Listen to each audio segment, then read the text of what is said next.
क्योंकि बहुत सारे सब्जेक्ट है, जिस सब्जेक्ट में अधिक से अधिक क्वेश्चंस पूछने वाले हैं उसी सब्जेक्ट को पहले देख ले और जहाँ से क्वेश्चन आने की पॉसिबिलिटी है। जैसे मैं अगर बात करूँ कि हिस्ट्री से अगर क्वेश्चन पूछा है, ज्योग्राफी की अगर बात करेंगे तो ज्योग्राफी में भी इंडिया और वर्ल्ड दोनों ही ज्योग्राफी हमें पढ़ना है, लेकिन इंडियन ज्योग्राफी से मैक्सिमम क्वेश्चन आएंगे। भी बहुत सारे हाँ, रीजनिंग में भी देखेंगे कि आपका नंबर सिस्टम से क्वेश्चन पूछा जा सकता है, सिटिंग प्लान होता है, ब्लड रिलेशन होता है कि आपके मामा का भाई का बेटा का कौन आपका रिलेशन पड़ता है, जो कि ब्लड रिलेशन से होता है। सिटिंग प्लान होता है, कौन आगे बैठता है कौन पीछे बैठता है। नमस्कार, मैं रिया और आप देख रहे हैं बिहार इन शॉर्ट्स। आज हम बात करने वाले हैं बीपीएससी के थ्रू जो नई शिक्षक नियमावली आई है, जिसमें 1,70,000 पदों पर वैकेंसी है। उसमें परीक्षा की तैयारी कैसे करनी है, क्योंकि समय बहुत कम है, अगस्त में परीक्षा होने वाली है और बता दें कि 1.5 महीने से भी कम समय है और ऐसे में रात दिन एक करके अभ्यर्थियों को पढ़ने की जरूरत है। तो किस तरीके से तैयारी करना है, क्या सिलेबस है, इस विषय में हमारे साथ जानकारी देने के लिए मौजूद है डॉक्टर रंजीत कुमार सिंह। तो सर, इस विषय में जो है सबसे पहले आपको बहुत बहुत स्वागत है। Thank you so much. Sir, जो अभ्यर्थी है, शिक्षक अभ्यर्थी है, उन सबसे बड़ा सवाल यही है कि डू एंड डाई वाली स्थिति है। बिल्कुल, अगस्त में परीक्षा है, जुलाई चल रहा है, ऐसे में जो तैयारी है, पहाड़ जैसा सिलेबस है, तैयारी कैसे करना है? एक्चुअली क्या है, अभी तैयारी में सबसे पहले ध्यान देना है कि रिवीजन अधिक हो और उनको सिलेक्टिव होना पड़ेगा, क्योंकि बहुत सारे सब्जेक्ट है, जिस सब्जेक्ट में अधिक से अधिक क्वेश्चंस पूछने वाले हैं उसी सब्जेक्ट को पहले देख ले और जहाँ से क्वेश्चन आने की पॉसिबिलिटी है। जैसे मैं अगर बात करूँ कि हिस्ट्री से अगर क्वेश्चन पूछा जाएगा तो हिस्ट्री में भी अगर मॉडर्न इंडियन हिस्ट्री से क्वेश्चन पूछा जाएगा तो मॉडर्न में भी देखना है कि 1905 से 1947 से ही 90% क्वेश्चन आने की पॉसिबिलिटी है। उसी तरह से ज्योग्राफी की अगर बात करेंगे तो ज्योग्राफी में भी इंडिया और वर्ल्ड दोनों ही ज्योग्राफी हमें पढ़ना है, लेकिन इंडियन ज्योग्राफी से मैक्सिमम क्वेश्चन आएंगे। उसमें भी जो सबसे अधिक क्वेश्चन आएंगे वो इंडियन फिजिकल ज्योग्राफी से आएंगे। तो जहाँ सिलेक्टिव होने की पॉसिबिलिटी है, जहाँ 90% क्वेश्चन आने की पॉसिबिलिटी है, उसको पहले हमें देखना है। 10% इग्नोर करेंगे, वो रिजल्ट में भी कोई मतलब नहीं रखता है। तो ये आपको देखना है। जैसे पॉलिटी की बात करेंगे तो पॉलिटी में 10 चैप्टर से ज़्यादा से क्वेश्चन आते ही नहीं। जैसे प्रीएम्बल से क्वेश्चन आएंगे, फंडामेंटल राइट से आएंगे, फंडामेंटल ड्यूटी से आएंगे, डायरेक्टिव प्रिंसिपल ऑफ स्टेट से आएंगे, प्रेसिडेंट से आएंगे, उसी तरह से सुप्रीम कोर्ट से क्वेश्चन आएंगे, पंचायती राज से क्वेश्चन आएंगे, अमेंडमेंट से क्वेश्चन आएंगे, एक शेड्यूल से। ये 10-12 चैप्टर होता है जहाँ से क्वेश्चन आता है। तो जो सबसे पहले तो सिलेक्टिव होना है।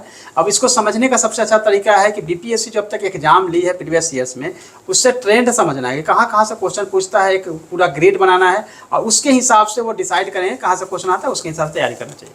सर, जैसे कि अभी देख ले कि समय कम है, ऐसे में अभ्यर्थी जो है क्या पढ़े, कैसे पढ़े और समय सबसे पहले कितने घंटे की तैयारी करें? एटलीस्ट कम से कम अभी जो है आपको 10 से 12 घंटा पढ़ना पड़ेगा, समय कम है। 3 घंटे जो है प्रतिदिन आप जो है रिवीजन पे फोकस करें और एक प्रैक्टिस सेट 2 घंटे का 120 क्वेश्चन वाली जरूर करना पड़ेगा। और उनको एक खास तौर से ध्यान रखना है कि जो भी रिवीजन कर रहे हैं उसको कम से कम बोल के पढ़े या लिख के पढ़े, जाके आपको याद हो मैक्सिमम। प्रीवियस ईयर के क्वेश्चन पे लोग कहा जाता है कि ज़्यादा फोकस करने की ज़रूरत होती है। बीपीएससी के थ्रू जो परीक्षा पहले हो चुकी है और शिक्षक अभ्यर्थी, तो क्या उसको तैयारी कर सकते हैं या उस पर ज़्यादा फोकस करने की ज़रूरत है? पहले तो समझना है कि जो भी शिक्षक अभ्यर्थी है, प्रीवियस ईयर से क्वेश्चन को आप 2 तरीके से लेते हैं। और पहले जो है 2006 से पहले 2 बार बीपीएससी ने टीचर की ऑलरेडी एग्जाम्स ली थी। तो आप उस क्वेश्चन को ढूंढते हैं, आप उस क्वेश्चन को मत ढूंढें, क्योंकि वो उस समय का उस जमाने की बात हो गई, लगभग 20-25 साल पहले की बात आप ढूंढ रहे हैं, उसको नहीं ढूंढना है। प्रीवियस ईयर जो 8 से 10 साल में बीपीएससी ने जितने एग्जाम्स लिए हैं, चाहे वो सीडीपीओ का हो, सिविल सर्विसेज का हो या AA का हो, एपीओ, जिसके भी एग्जाम्स लिए हैं, उसके जीएस को लेकर आप देखेंगे तो उससे आपको फायदा होगा। किसी भी कॉम्पिटिटिव एग्जाम में जो है करंट अफेयर्स की बहुत ज़्यादा डिमांड होती है, बहुत ज़्यादा इंपॉर्टेंट हो जाता है, तो इस पर कितना फोकस करने की जरूरत है? एक्चुअली क्या है, सिलेबस में बीपीएससी ने जो जारी किया है उसमें क्लियर लिखा हुआ है कि करंट अफेयर्स से पूछा जाएगा, जनरल अवेयरनेस से। तो जनरल अवेयरनेस से क्वेश्चन पूछे जाएंगे तो देखा जाए अगर 120 क्वेश्चन में तो मेरे ख्याल से 15 क्वेश्चन कम से कम होना चाहिए। उसको पढ़ने का सही तरीका है कि प्रतियोगिता दर्पण भी आती है, परीक्षा मंथन भी मंथली मैगजीन आती है, उसमें से जो हाईलाइटेड पॉइंट्स है उसको देखना चाहिए। हाईलाइटेड को कैसे समझना है, उसको समझने का तरीका है कि जो बॉक्स में दिया गया होता है उसको पढ़ना है। प्लस जो आप न्यूज़पेपर पढ़ते हैं उसमें न्यूज़पेपर में आपको लगता होगा ना कि कौन सा न्यूज़ पढ़ना चाहिए, कहाँ से क्वेश्चन आते हैं, तो आप हमेशा एडिटोरियल संपादकीय पेज पे जाएंगे, जिसके बारे में संपादकीय लिखा गया है वो इम्पोर्टेंट है। तो उसके हिसाब से आप अपनी करंट अफेयर्स की तैयारी करें। रीजनिंग भी जैसे कि आ जाते हैं पढ़ाई में, ये सब्जेक्ट में रीजनिंग बहुत इंपॉर्टेंट हो जाती है, तो रीजनिंग पर भी फोकस करने की ज़्यादा ज़रूरत हो बिल्कुल, सकती क्योंकि है। रीजनिंग से लगभग क्वेश्चन जो है 12 से 15 पूछे जाएंगे। रीजनिंग का प्रैक्टिस आपको करना पड़ेगा, क्योंकि बिना प्रैक्टिस का रीजनिंग आप कमांड नहीं कर सकते हैं। और रीजनिंग केवल और केवल प्रैक्टिस का गेम है और बाकी कुछ नहीं है इसमें। तो सर जैसे कि आपने हिस्ट्री के बारे में बताया था कि किस किस तरीके के सब्जेक्ट्स आ सकते हैं, रीजनिंग में भी बहुत सारे बिल्कुल हाँ, सब्जेक्ट्स हैं। रीजनिंग में भी देखेंगे कि आपका नंबर सिस्टम से क्वेश्चन पूछा जा सकता है, सिटिंग प्लान होता है, ब्लड रिलेशन होता है कि आपके मामा का भाई का बेटा का कौन आपका रिलेशन पड़ता है, जो कि ब्लड रिलेशन से होता है। सिटिंग प्लान होता है, कौन आगे बैठता है कौन पीछे बैठता है, सिटिंग प्लान से होता है। वर्बल नॉन वर्बल दोनों टाइप के जो क्वेश्चन है वो पूछे जाते हैं। तो उसी तरीके के क्वेश्चन जो आप नॉर्मली देखते होंगे कोई भी एक कॉम्पिटिटिव एग्जाम में, बस वहीं से क्वेश्चन जो है रीजनिंग में भी पूछे जाएंगे।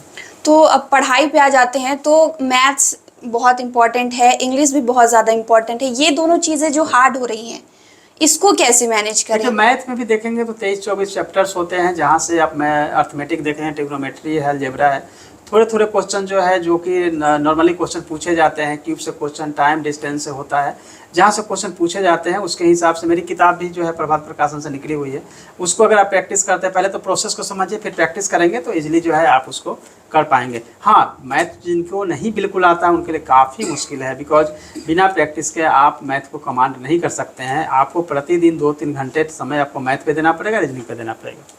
तो अगर फॉर्मूले पे आ जाएं तो फॉर्मूला बहुत से लोग जो होते हैं फॉर्मूला रट लेते हैं, और तो फॉर्मूला रटने की अभी ज़्यादा ज़रूरत है क्योंकि 1.5 महीना समय है, या फिर उसको याद करना है या फिर प्रैक्टिस करना है? देखिए, फार्मूला को रटने की जरूरत नहीं है, क्योंकि फार्मूला को अप्लाई करना पड़ता है। आपको क्या करना है, अभी जितना अधिक प्रैक्टिस करेंगे वही आपको काम आएगा। मैथ में सिंपल सा क्या होता है कि मैथ को बनाने से पहले लोग सीधे जो है ऑप्शन पे चले जाए। ऑप्शन से मैथ को अगर मिलाएंगे तो आपका आंसर जो है बहुत जल्दी निकलता है। इसलिए ज़रूरी होता है कि मैथ को फार्मूला के बजाय आप फोकस करिए प्रोसेस कैसे होता है, जल्दी आंसर कैसे, ट्रिकी मतलब ट्रिकी मैथ पे फोकस करिए बजाय फार्मूला पे। सर निगेटिव मार्किंग की बात कर लिए तो निगेटिव मार्किंग भी इसमें है? निगेटिव मार्किंग है, और चूंकि पता है कि 1/4 निगेटिव मार्किंग है, 4 गलत पे 1 आपको लॉस होने वाला है। वैसे कंडीशन में आपको अधिक से अधिक डीपली पढ़ना पड़ेगा, कन्फ्यूजन कम हो, और जो आपको आता है सबसे पहले उसको अटैम्प्ट करें, जो नहीं आता है उसको बाद में अटैम्प्ट करें। प्लस तब भी जो है निगेटिव होने के बाद भी आपको क्वेश्चन नंबर ऑफ क्वेश्चन जो है वो अटैम्प्ट कम नहीं करना पड़ेगा, क्योंकि 100+ कम से कम आपको अटैम्प्ट करने पड़ेंगे, तभी आप सक्सेस हो पाएंगे। निगेटिव से बचने का आसान तरीका है कि आप एलिमिनेशन मेथड से क्वेश्चन को सोल्व करेंगे, निगेटिव आपका कम होगा। तो शुक्रिया, जैसे कि आपने जानकारी दी है कि पढ़ाई किस तरीके से करना है, तो उसके लिए बहुत बहुत शुक्रिया। Thank you so much. तो आप डॉक्टर रंजीत सिंह को सुन रहे थे, जिन्होंने जानकारी दी है कि जो समय कम है, शिक्षक अभ्यर्थी किस तरीके से तैयारी कर सकते हैं। सर की भी बहुत सारी किताबें हैं जिसमें सर ने बारीकियों से सब चीज़ के बारे में समझाया है, चैप्टर वाइज सारी चीज़ें दी गई हैं, हर एक पैटर्न पे बात की गई है। एनसीईआरटी पे जो ज़्यादा फोकस करना है वो भी किताबें जो है सर की अवेलेबल है, तो आप अच्छे से जाके पढ़ाई कर सकते हैं। समय कम है तो सर ने जो जो बातें आपको बताई है वो फोकस रखें, उन्हीं बातों को ध्यान रखें और अपनी तैयारी को एकदम जारी रखें। तो फिलहाल के लिए इतना ही। चैनल को सब्सक्राइब कर ले, फेसबुक पेज को लाइक कर ले। वीडियो देखने के लिए आपका शुक्रिया।